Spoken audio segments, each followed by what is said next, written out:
Hello and welcome back to another episode of the Dare to Try podcast. I am so excited to have Anike and Johanna here as we talk about forgiveness. I've waited all week to talk about this with you guys.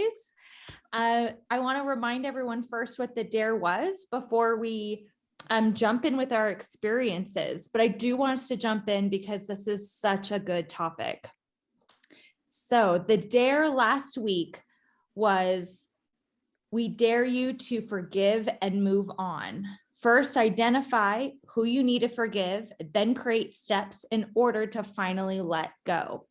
So before we dive into our experiences, I have to ask, what's your history with forgiveness? I'm usually really good at forgiving instantly. But there is one person I have been holding on to for 10 years. So. Yeah, I think that when it comes to little things, forgiveness comes easy to me. I'm like, yeah, that's no big deal. And if it's like a coworker or something, easily forgiven. But for some reason, if it's like my husband, I think the person that's hardest to forgive is myself and my husband. Those are the two people closest to me besides you guys. But for some reason, I feel like I can forgive you guys very easily. And I don't know why you guys are so different than my husband. And I think it's because I have expectations of my husband versus I don't have expectations of my sisters. I think maybe I expect you guys to just love me unconditionally. And I think I'm confident in our relationship maybe.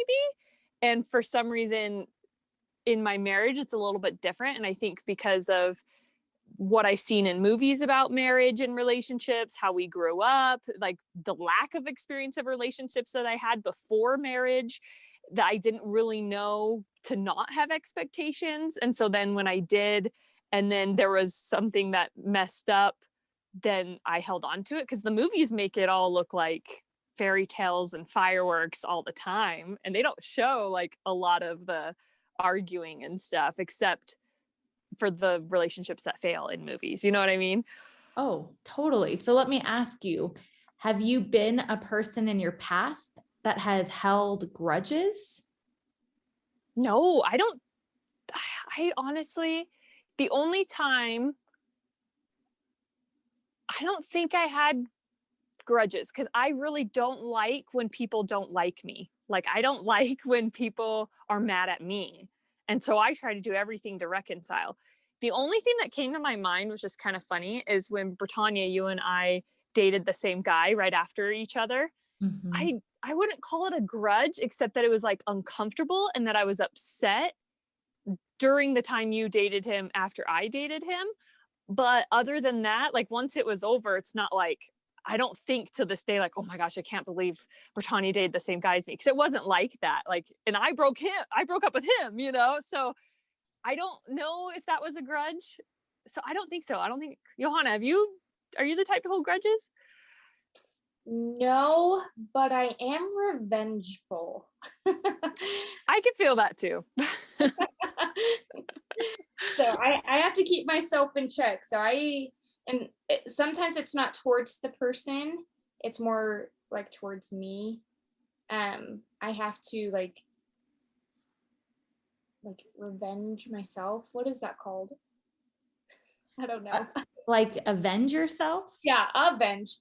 When I do get revengeful of someone, and sometimes I want to get back at them, but to keep myself in check, I avenge myself and make sure I kind of redeem myself from that feeling. I can understand that. I'm also avengeful in that way, where if something happens where I feel like I have been wronged, it becomes fuel. It doesn't mean that I'm going to go out and get the person who hurt me, but I'm going to use that energy to make a change in my life. And I avenge myself. Yeah. Do you have grudges, Bretagne? That time that girl, dropped purple soda on your corduroy outfit? Was it purple soda? It was on purpose, wasn't it? Purple drink. Yeah. purple grape soda all over my brand new, was it corduroy khaki outfit back when I shopped at, I think it was Aeropostale in high school. I held on to that one for a while. Did you? Oh, and it's funny yeah. because you don't even talk to those girls. Like, you don't associate with it. You never, like, you stopped associated with them after that. Yeah, you still held because on I to it? felt like I could have handled it better. Oh, so it was more about yourself. Yeah, Like your like actions. I ended up getting expelled for fighting in school. And I remember, I mean, this is probably not good to talk about on a forgiveness episode, but I remember thinking, I wish I had hit harder. I wish I had come back harder, because my whole thought was, I'm not going to fight these girls who threw the first punch essentially by assaulting me with the grape soda. So I remember thinking, no, we're not going to fight. We're not going to throw punches. We're going to solve this peacefully. But looking back, for a long time, I used to replay it. And I had wished, I no longer wish this, but I used to wish I had punched them in the face, that I had been harder, that I was meaner. And it took me a while to get over that and go, that's, you thought you were being a peacekeeper. You thought you were actually trying to dissolve the problem.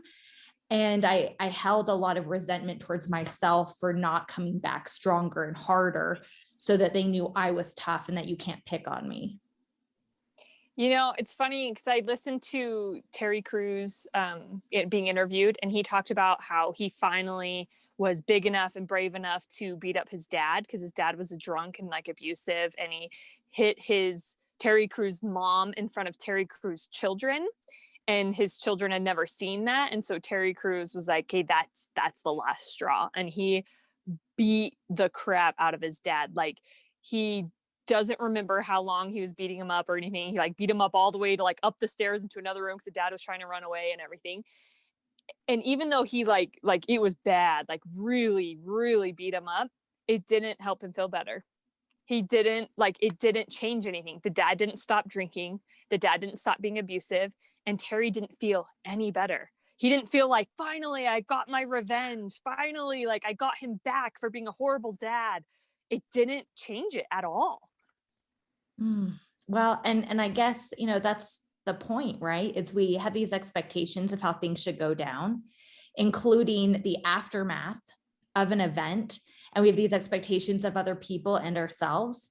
And all we can do is come to peace with the event and come to peace with our actions, and maybe learn to be better and to live a better example. So with that, and I love Terry Crews. I love that you brought him up. With that, Johanna, I wanted to reach out to you. This was your dare. How did you do this week? Was there someone that you found that you needed to forgive? Did you learn anything? What tools? I'd love to throw it out to you. Yes. I really wanted to do this dare because I've been holding on to something for 10 years.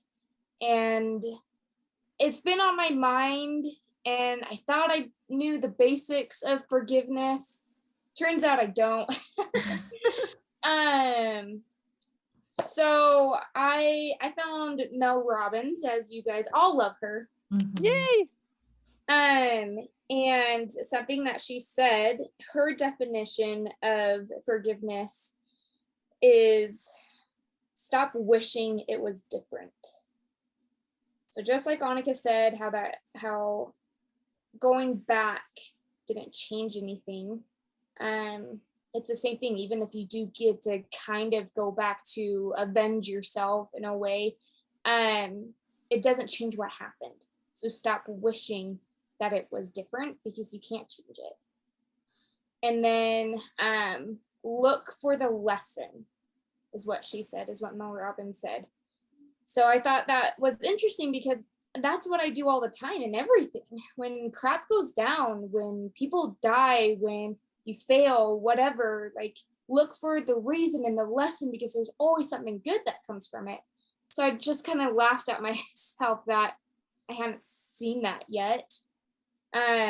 So This person was my high school lacrosse coach, and I may or may not have mentioned him in previous podcasts. He was my coach for the last 2 years of my high school lacrosse career, and I busted my butt, and I feel bad in some ways towards Dad because he spent a lot of money on me. And I went to all these summer camps, winter camps, fall camps, and tournaments and everything. He spent so much money on me, and I didn't get a lot of playing time on the varsity lacrosse team, and I was so mad. I'm still so mad at my lacrosse coach. And he even one time mentioned, he's like, "Oh, you improved over the summer." And that was it. That was like the nicest thing he ever said to me. He broke promises. He said if I was, he said to the whole team, if we were in the top 5, whoever finishes their sprint, they get to start in tomorrow's game. And I was like, sweet, I've never started in the game for varsity. And so I was like 3rd in place, maybe even 1st. We did several sprints. He didn't start me. I didn't even get that much playing time in the next game. He lied. What the heck? Promises. Yeah. And he did that with a lot of things. And I'm a jokester. I would tease him the exact same way another girl would joke and tease him and the other girls. I would run laps. She wouldn't. And I just felt really mistreated, and it bugged me. And I've been holding on to it, and I thought I let go of it when I was done with lacrosse. I was going to play for college, but it got too hard trying to do work and school and lacrosse. So I didn't do that. And so I was over lacrosse. I was done. I moved on. And I come home from serving my LDS mission, and the cute little girl down the street that I babysat since she was 6 years old knocked on my door and said, "Hey, we need another coach. Will you help coach my high school team?" The same high school team that I played on. It's like, ooh, yeah. As long as that one coach isn't there anymore, sure. Yeah. And fortunately, he wasn't there. And I got to coach, and I felt like I was a horrible coach. So after 2 seasons, I quit, got married, and moved up north. And after a couple of years, I had a baby, and I thought I need to go back to work somewhere that I can bring my baby with me. And the thought came to mind to coach high school lacrosse. And sure enough, they let me bring my baby with me to coach lacrosse, and all those feelings came back again. Just feeling like I wasn't good enough. Why am I coach? I didn't get very much playing time. I didn't play in college, all these feelings and just anger. And so now I've been coaching this lacrosse team for 4 or 5 seasons now. And I'm just now figuring out how to let go of this anger. With that, I want to bring up an important note. Often we don't know if we need to even offer up forgiveness, if we need to work the forgiveness process. And you hit the nail on the head that this memory kept coming up, these emotions kept coming up, and you were feeling anger from an event that happened a long time ago. And that is one of the first signs that maybe there's something you need to work through. So I love that you said that, Johanna, because I think a lot of us think that's normal, because it is normal to have a memory and think something wonderful, and have a memory and feel some awful feelings. And for you to recognize that that was a sign that you need to work through the forgiveness process is huge. Thank you. Yeah, it's definitely hard, because as I've been writing and reflecting, I think one of the hard things was I didn't want to take accountability on myself either. I just wanted to blame him for not giving me enough time.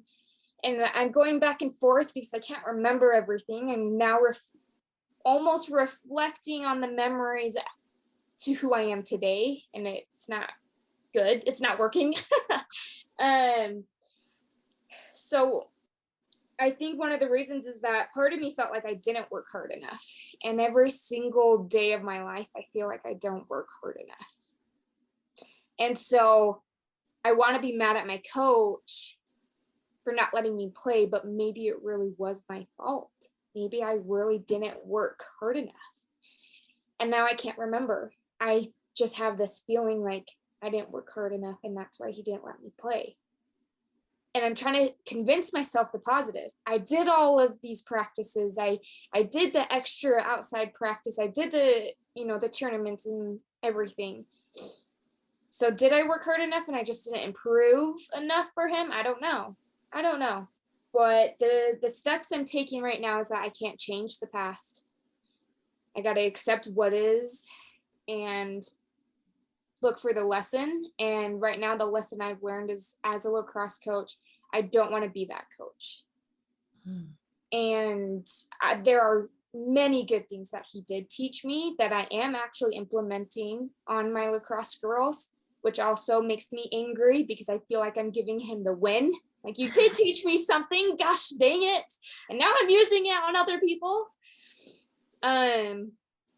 So it's a journey right now. And I appreciate what Mel Robbins said, and Anike mentioned it before, that it's training your muscles to forgive someone. It takes time, and you're going to be working on it forever. So that's going to be fun. Well, and you made such a good point about taking accountability and maybe a shift of perspective, because in the moment you villainized him, right? He did this to you. He is the problem. But as we get older and gain some perspective, and we can separate some time and create that distance, we can then get a better view of what actually happened. It doesn't change what happened, but now you have a better perspective. And what's tricky about forgiveness is, out of all the people that I've had to forgive, including myself, no one person was complete evil.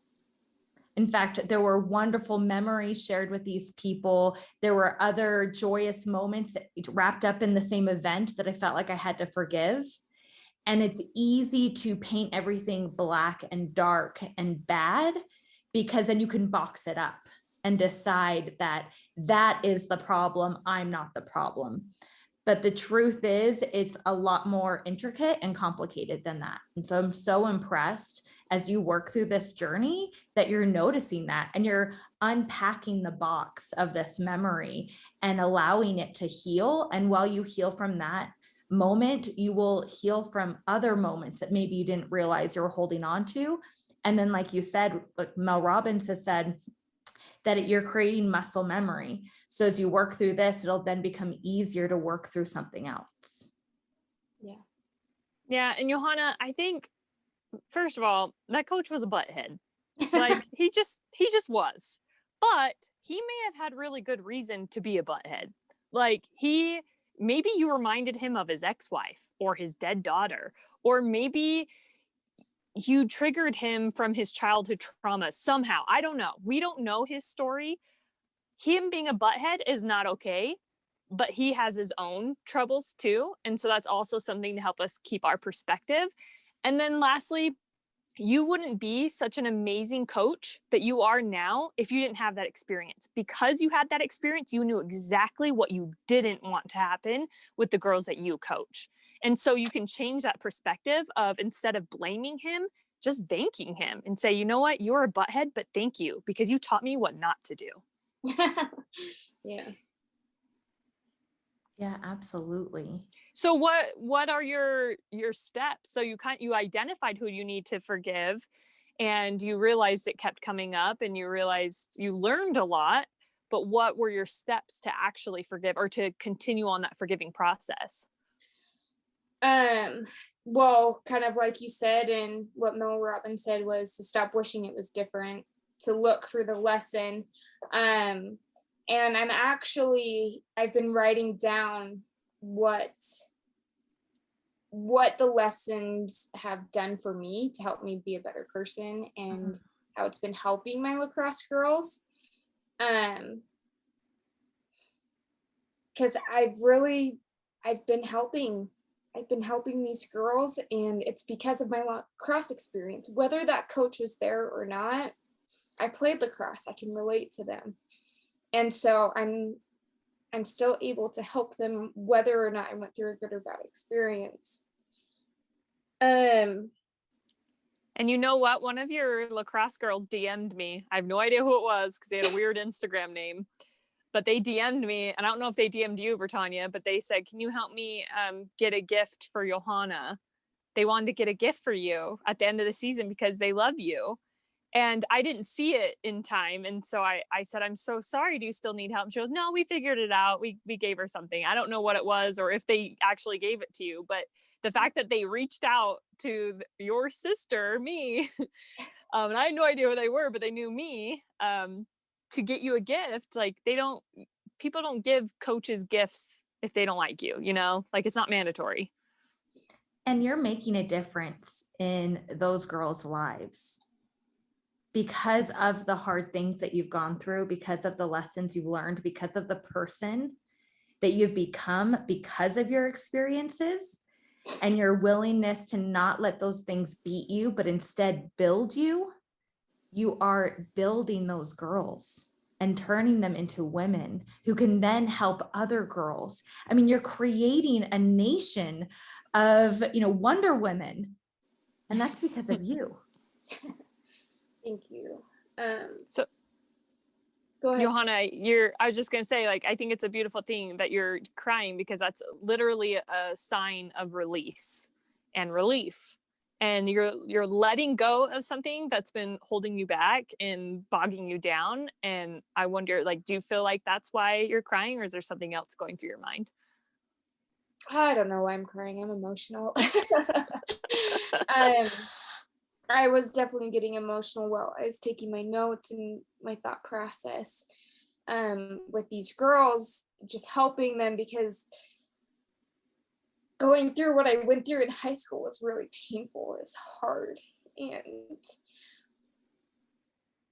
one of the reasons why it was hard is because part of me feels like I did it to myself. Part of me feels like I didn't work hard. And so one of the steps I'll be taking is to finally do something that pushes my limits, to say that I've had a breakthrough, that I worked my hardest, and to be their blood, sweat, and tears and say, like, I win, I have a lacrosse tournament that I'll be playing in a month, and I want to train as hard as I can for it, because I feel like I haven't really pushed myself. Things have come like naturally to me in sports and lots of things, and so I learned quickly, I improved quickly, but that didn't motivate me to try my hardest and push to the next level. And so I feel very unsatisfied. And so to redeem myself, to avenge myself, to get past this lacrosse grudge towards my coach, I just want to say that I did work hard. I did get there. And you know what? Like, forget you, basically. Like, I'm moving on. I'm moving on from what happened in the past. I can't change it.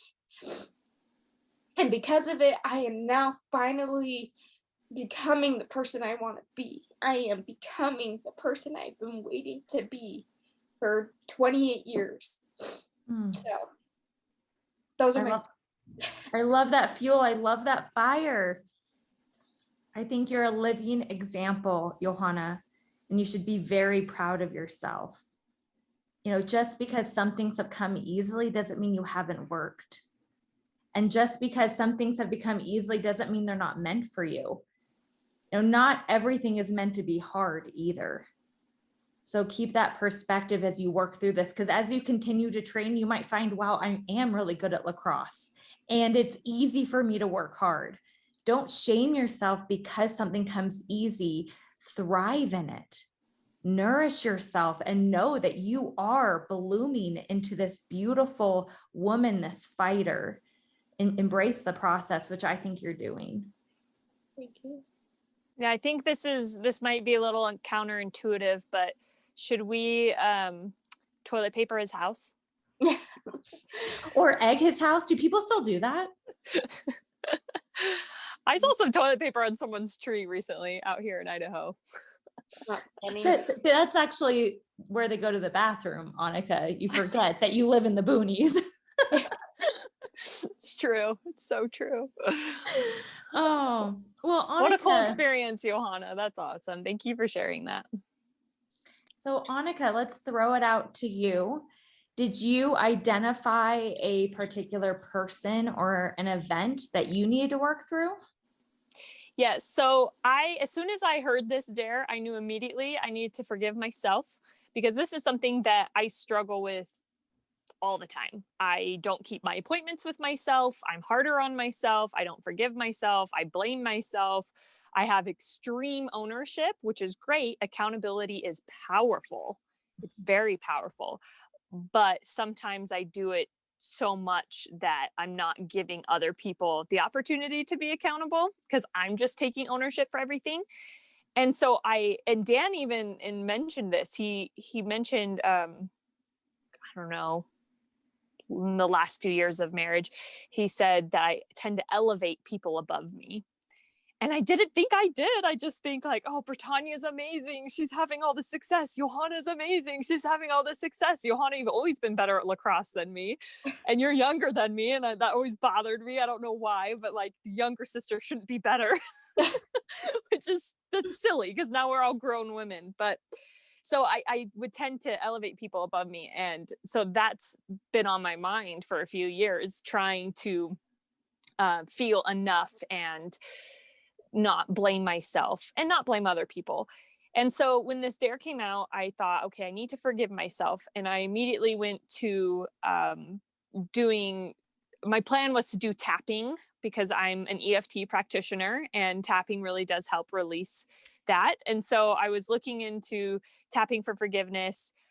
The cool thing about this is, we've said this so many times, when we open ourselves up to a new challenge, a new dare, we start attracting things. And I'm not even kidding. The whole week, there was forgiveness coming up at Toastmasters. The Toastmaster said, okay, this theme for this meeting is forgiveness. And everybody spoke on forgiveness.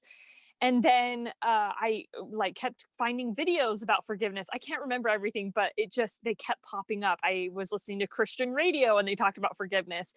And so when you open yourself up, you start attracting it. And so I was trying to figure out the best way to let go. And for me, it was understanding exactly what is forgiveness. I think it's a difficult word, I think, to define.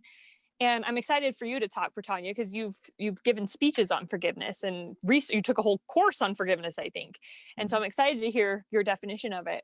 But basically, I did some research about finding a good definition that I could resonate with. And I found a YouTube video, no idea who he was, some guy doing some kind of meditation. And he said, forgiveness is, I'm paraphrasing, I don't know exactly what he said, but he said, forgiveness is essential to those who are truth seekers, who want to take advantage of this precious life to its full potential, or something like that. And I was just like, whoa, whoa, whoa, whoa. And I had to rewind it. And I listened to it like 3 times, because I've never heard anybody talk about forgiveness in the realm of elevating yourself and operating at a higher frequency. And that's what this video ended up being all about, was having a feeling of forgiveness and changing from the lowest vibration feelings of shame, regret, resentment. Those are very low on the vibrational chart, to forgiveness, love, gratitude. Those are way up here. And God is somewhere up here. So if you're thinking of becoming more godly, you want to operate at those higher vibrations. And so I just thought, oh, yes, that's me. I'm a truth seeker. And yes, I want to be better and operate more at a higher vibration. So he's talking to me. And so that video, he didn't really necessarily define forgiveness, but he spoke to me in a way that I hadn't heard forgiveness spoken about before, if that makes sense. Yeah, I love that. The essential for truth seekers. Let's hit on that for a moment, because a lot of people, when they think of forgiveness, especially when they are having a hard time forgiving, they think that forgiveness is for the other person. Forgiveness is, for that other person to move on. But no one actually knows if you truly forgive except you, which means that forgiveness is for you. And I love how he put it, that it's, if you want to take full advantage of this life and take your lower vibration and increase it to a higher vibration, then you have to learn how to forgive, because it is the ultimate self-development tool. Yeah, exactly. And so I think a basic definition is, of course, letting go. And so then I was thinking, okay, well, what can I do to let go? Of course, there's tapping, which I hadn't actually done, and I'm still going to do. But I wanted to try something else as well. And so I found a meditation to visualize my younger self. And so I visualized me at the age of probably 7, before I wore glasses. And I visualized this cute little pale freckle skinned girl who looks just like me, but younger, because she is me. And I visualized telling her how much I love her, telling her, that she's great because she's just a little girl, and that it's okay to make mistakes, and that we all make mistakes. And then the meditation said, and I've heard about this inner child work, and I've done a little bit about this inner child work, but then the meditation switched it and said, okay, now you're the little girl, and look at yourself today. Imagine you telling yourself that it's okay to make mistakes and that you love you and all of these things. And I had never done that before. I visualized the little girl of hugging her and holding her and loving her, but I hadn't visualized me being the little girl receiving love from me now. So that was a cool experience for me in the middle of the gym floor today. You did that today? Yes, at Planet Fitness. Oh, I love it was that. very, very busy day. So, but I shut everyone out, and I just laid down in the middle of the floor and visualized this. And I even put my arms out to hug myself. And then the very last thing I did, which I actually think was the most effective, was I pretended to call myself. So I was on my commute home, and I recorded myself on my voice memos on my phone. And I pretended like I heard a ring in my head, and I just said, "Hey, it's Anike. How are you? Oh, I'm good." And I left space for my responses. So then I recorded, and I just said, "Hey, do you have a minute to talk? I was curious if I could talk to you about something." Left a space for my response. And then I went into it, and I just said, I just want to let you know that I've been thinking about you, and I'm really grateful for you and everything that you've done. And I just feel like I've had a lot of resentment and guilt and regret towards the choices that I've made. And I'm so sorry. And I hope that you know that. And I'm wondering if you could please forgive me. And I said some other things, and I ended the recording. And then when I listened back, I pressed play, and I hear myself, "Hey, do you have a minute?" And I go, "Yeah, of course. What's up?" And I hear my voice asking for forgiveness. And I'm just listening to me talk for maybe 3 minutes straight of just saying, "These are the regrets I have. Will you please forgive me?" And I'm just listening. And then I said, "Of course I'd forgive you. I'm not even thinking about those things. And I don't think I'm holding any regret towards you. I will always love you. Of course I'll forgive you. I'll forgive you every time. And thank you so much for calling me and telling me this." And so it was so good, because the response that came out of my mouth was, "Of course I'll forgive you." Because if Bretagne and Johanna, if you guys called me, that would be my response to you. And if I elevate people above me, then that's how I need to respond to myself. So myself called me. I called myself. And my response was, "Of course I forgive you. Of course." Oh, you almost brought tears to my eyes. Anike, this tool of calling yourself is absolutely brilliant, because the truth is, we need to have these conversations with ourselves. And whether you do it in your head, you do it out loud, you record yourself, you do it in your journal, you gave us a tool that we can all implement. And that's something that we all need to do, is I think we all need to offer ourselves a little bit more grace, a little bit more forgiveness, and to hold yourself at as such a high regard as you hold everybody else. Yeah. Thank you. Johanna, what are you thinking? Seems like a lot there. You made me cry. You were already crying. You brought it back. I thought it was under control. Well, I'm the type of person that I put myself in the shoes of whoever's talking. And so as you're talking, I felt like I was doing it.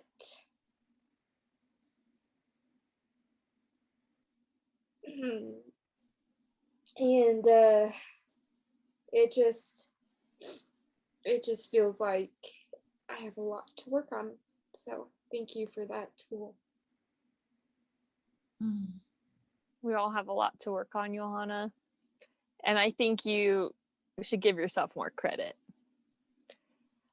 I would love to hear your experience. If you try this, I bet your reaction will be the same way. Like, Johanna, will you forgive me? Of course I'll forgive you. I think you will, because that's like, if I called you, Johanna, and said, I'm so sorry, I said something really horrible to you, I feel so bad about it, you would be like, Anike, yeah, of course. Like, yeah, it kind of hurt my feelings, but of course I forgive you. Thank you for bringing it up. Thank you for taking ownership, right? Hopefully. I guess it depends on what it is. She may egg your house. Well, I want to touch on that because I had a thought this week as we thought about forgiveness all week long. And I had this epiphany that, I'm working towards being, certain amount of body fat and have so much money in the bank and have my businesses and my empire. And I keep visualizing it, and visualization's important. And I keep on wanting to get to these places. And I realized that the best part is the journey. And actually looking at Johanna having these emotional shifts, and Anike hearing you talk about calling yourself, it makes me emotional because I've already done a lot of this. I've already done a lot of the hard legwork. And looking back, those were the most magical times in my life. They were hard, but I transcended in those moments. And to watch you guys literally go through this just gets me so excited, because it really is the journey. Instead of rushing to the end to have forgiveness, to be forgiven, to overcome, to let go, the process of learning to let go, the process of learning to forgive another person or yourself is actually the best part. And I'm just so excited to see you guys in it. Yeah, it feels good. And I think, Bretagne, you've been a really good example, because there's things, we know a lot about each other, and there's still things that we don't know about the hardships that you've had with ex-boyfriends and life. And as we live in different states, there's going to be other things that we're experiencing that we don't know about each other. And so it's good to hear these experiences, because we do learn from them, because we're not right there with you experiencing them. So sharing is a powerful tool as well to help other people. If we keep it all inside, then we can't help other people who are struggling, thinking, how do I do it? How do I do it? How do I do it? Mm-hmm. Yeah. Safe place. Safe place. There's nothing that you're feeling that another person hasn't felt. We've all felt shame. We've all felt this feeling of unworthiness. We've all felt regret. We've all struggled to forgive. And by sharing these moments and having this intimate conversation, hopefully we're encouraging other people to continue to share. Yeah. Speaking of sharing, you're going to share with us your nuggets, your golden nuggets of knowledge and truth about forgiveness. Oh my gosh, you guys. Okay. Hit us with it all. Okay. Bretagne is a forgiveness pro. She's what did you call her, Johanna? You said something before we start hitting record. A forgiveness Expert. Expert. I don't remember what you said. I like to call myself the forgiveness ninja. Oh, Just throwing that out there. No, I have not mastered forgiveness. So please don't take that that way. But I have had a lot to forgive. I've had to include like mostly myself, actually. And I took a course in college because I felt a lot of resentment, a lot of regret, and lived on a lower vibrational plane for a lot of my 20s. And I went to college, you know, a year or so later. And so I didn't graduate until I think I was 26. And I remember learning that there was a course called Forgive for Good. And it was based on this book, if you're watching the video, Forgive for Good by Dr. Fred Luskin, who actually created a breakthrough program at Stanford that they still use today.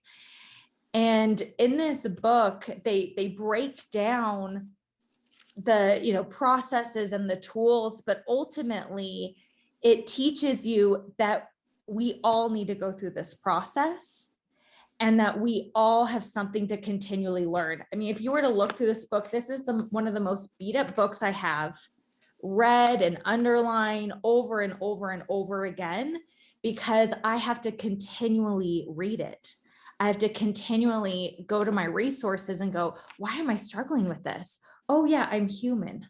Oh, that's right. I have a different perspective than everyone else. I make unenforceable rules, which give me these expectations that not only can I not meet, but no one else can meet.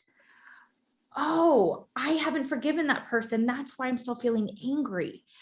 And so one of the tools that I learned was talking to yourself. And for me, it's journaling. I love that you physically called yourself, but I have these prompts that, how do you know if you need to forgive? And so the first thing I do is I scan myself and I think, okay, is there anything that I need to forgive? Especially if I'm feeling angry or anxious, I go, okay, what are we holding on here? So when you guys threw out this dare, I gave myself a quick scan and was like, okay, are there any memories that pop into my head when I just think about the word forgiveness? And I ran through a bunch of things. I was like, nah. Oh, interesting. And I found myself remembering multiple times a memory in high school. This is 20 years ago. So I may be the forgiveness ninja, but even me, I'm struggling to let go of something that happened 20 years ago in high school when my best friends got together and wrote a note, had a meeting about me and literally tore me apart in discussion on this note. And instead of just keeping it to themselves, they decided to tear me down even further by giving me the note and said, we just thought you should know how we feel. And this was a few weeks before moving away from Germany forever. My best friends came together to let me know I wasn't as awesome as I thought I was, that I wasn't as creative, I wasn't as beautiful, I won't accomplish anything, I'll never be this, I'll never be that. And did they know you were moving at that time? Oh, yeah. Oh, that's messed up. Well, and then the very next week, they threw a goodbye party and acted like there was nothing wrong.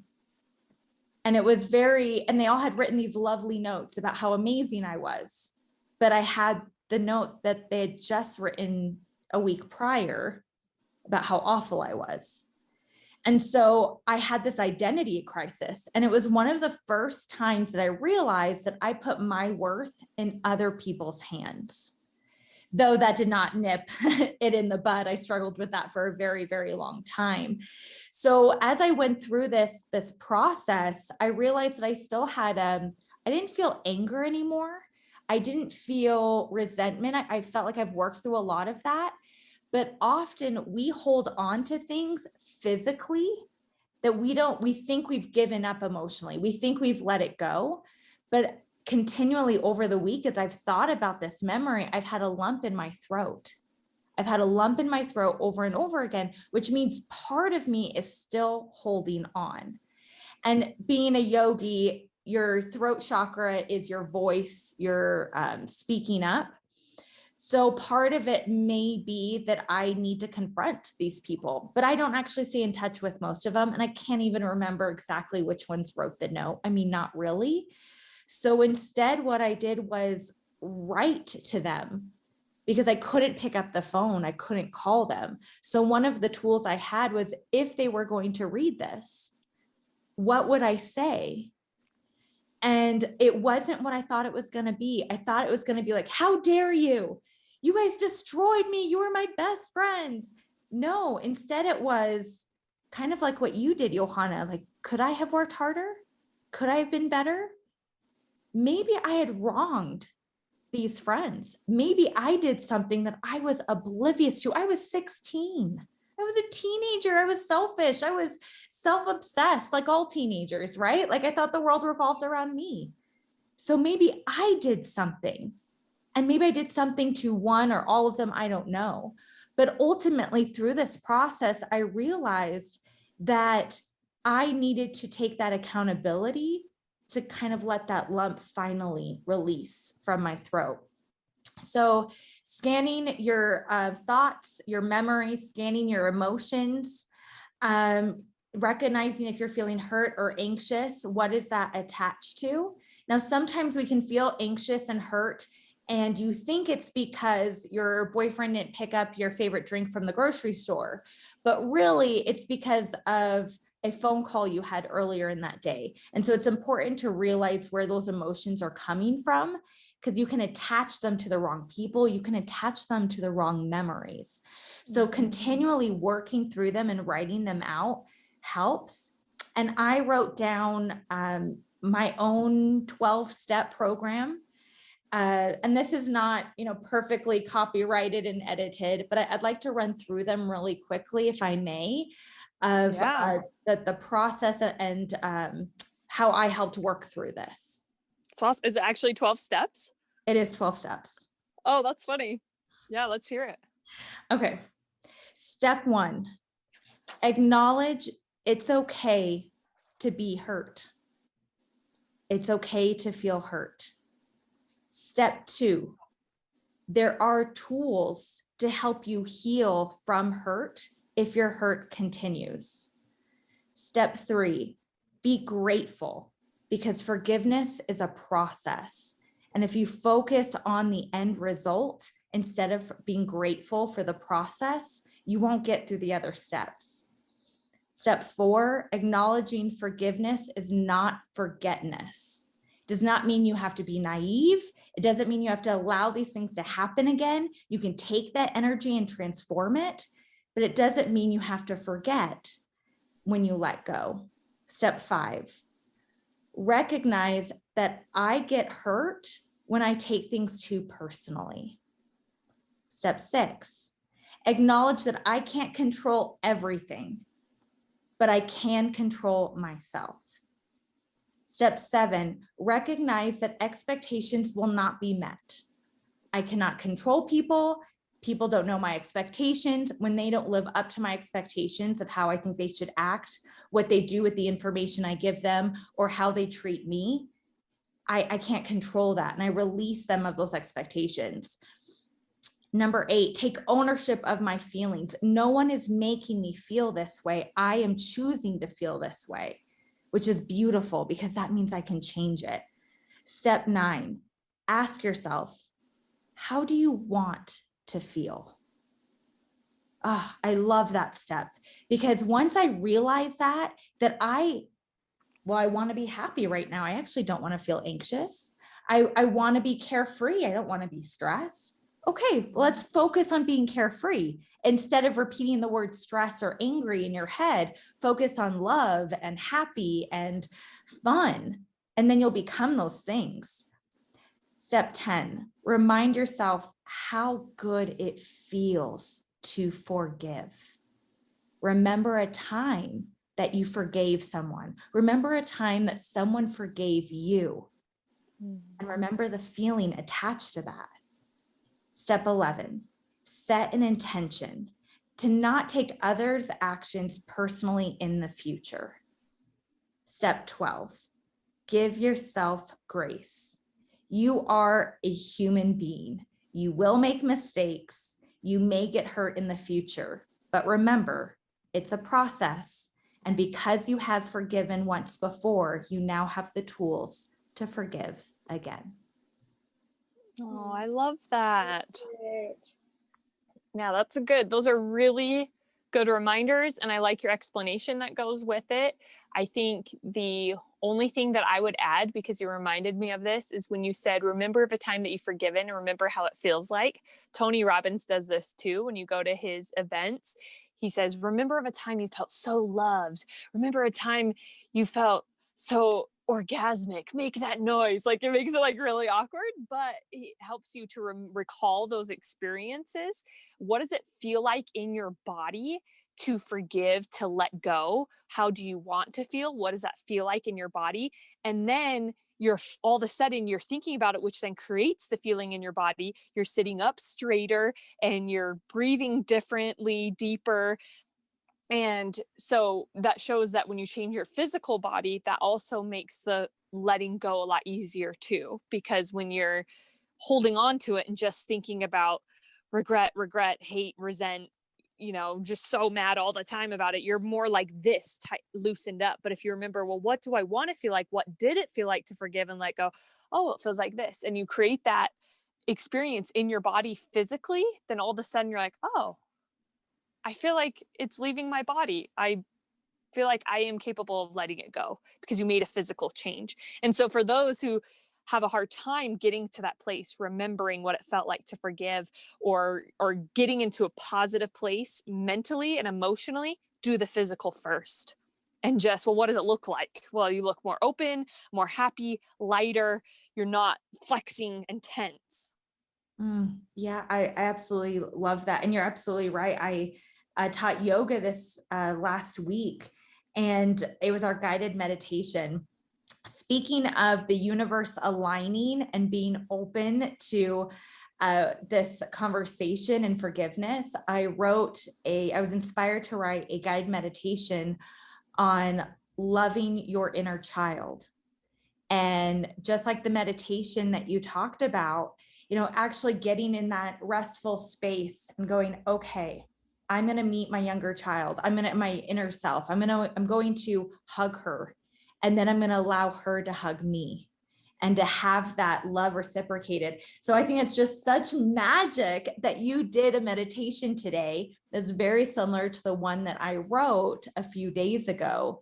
And you're absolutely right. Sometimes it's harder to do the emotional, to do the intellectual. So start with the physical. I love that. Yeah, exactly. We get caught in fight or flight a lot. And when we're in fight or flight, our voice of reason, which is our prefrontal cortex, turns off. And so it's difficult to move from fight or flight, where you're running away or you're fighting because you're so upset, to, well, let's just think about this for a minute in a logical way. Do you really want to feel this way? You're not having that conversation with yourself. And so if you physically move and you physically get yourself there, then your brain can get there as well. And that's why I love Tony Robbins, because he teaches physiology first, which I think is money. But I think it also depends on the person. And I'm a very physical person. So find out what works for you. Like Bretagne journals, Johanna had to go through these experiences and give herself more grace and talk about the things that she learned. I had to hear my own voice, or change myself physically. So the key is there's no one size that fits all. Mm-hmm. There isn't. There never will be. You have to find what works for you. And sometimes you have to try multiple things, and don't give up if the first thing didn't work. Mm-mm. No. And I want to go back on that and what Johanna said about, she wants to know, you said that you want to know that you've done your best. But I think that we need to first admit to ourselves that you did your best. Your best today was different than your best 10 years ago. And if I know anything about Johanna, you've always done your best. And as we work through this process, it's really easy to go, gosh, well, if I had these tools, or, you know, Bretagne 10, 20 years ago, like, gosh, she had no idea what she was doing, but I did my best 10 years ago. I did my best 20 years ago. And in another 10, 20 years, I'll look back at this time and be like, look how young Bretagne is, and look at all the silly mistakes she's making. So don't compare your best today from your best yesterday or your best tomorrow. You're always striving to be your best. It just may look different from time to time. Such a good episode. Oh my gosh. Thank you. Thank you so much for giving us this dare. Thank you for taking it seriously and working through these steps and sharing the tools and resources. I hope that we continue to talk about forgiveness. I think it's such an important topic, but I think we have another dare. So to switch gears, Anike, do you have the dare? I do. And I want to bring some levity because this was a deep week, which was very good. And so for this coming week, I want to do something that does not pull out your heartstrings. It might pull out your mental strings a little bit. I dare you to learn a new language. And it can't be German because we grew up in Germany and we know a little bit of German. It can't be German. It has to be new. So Johanna, you can't be Spanish because you already know Spanish. And you already know, we know too much German. You know, we would pick it up too fast. That's not a challenge. No sign language. You're right. Yeah, I couldn't do sign language because I would pick it up too fast. Bretagne did do sign language, but we forgot a lot. So I would say that was okay for Bretagne. No. Because I feel like she hasn't done it in a long No, time. it's in there. She learned it once. It's in there. No. You have to pick a language that you have never laid ears on before. Laid ears. Or hand or tongue or whatever. Tongue. Yeah, so I think you can't possibly learn a whole language in an entire week, but I want you to find a language that interests you. You don't have to be like finding, learn Latin, find something that actually interests you. Which language do you think is beautiful? Like for me, I was thinking maybe French. I don't know a lot of French. I only know merci and that's it.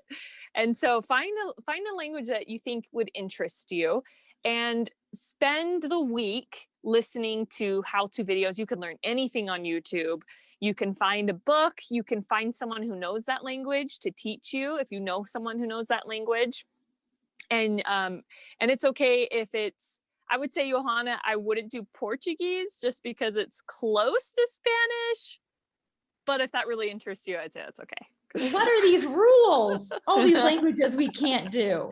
Well, we already know German, so it has to be new. Okay, new. I like would it. really hope that somebody comes back on this podcast speaking either Russian or Chinese. That would be my favorite. Are you expecting us to become fluent in a week? No, I said that. You can't be fluent in a week. So just go listen to some videos and practice it with your significant others and just have fun with it. It'll be a really fun week. Awesome. I love it. Do you accept? I accept. Yes. This is really fun. Thank you so much for throwing that out. I think it'll be really good to explore a new language, figure out which one we want to learn, and then practice, maybe learn a phrase or two that we can share on our next episode. And like you said, have fun with it. Ooh, can we use dirty words? Mom said, if we're going to swear in German. So it's like the same. I'm going to learn all the bad words in this new language. No, just kidding. This is perfect. And I think it's really important to learn a new language. And we can talk about that once we've actually chosen our language. But whenever you learn something new, like a language or an instrument, you actually create more electricity in your brain and it slows time down. And it makes you more creative and more intelligent in other areas of your life. So maybe we'll notice we get smarter in other things as we learn this language. All right, I'm down. That was the selling factor. We'll get smarter. So We'll yes, get I'll do it. smarter. Okay. Well, thank you so much for joining us. This has been another wonderful episode of the Dare to Try podcast, where we continue to dare you to be your best and to strive to be better every day. Thank you for listening. Bye. Bye.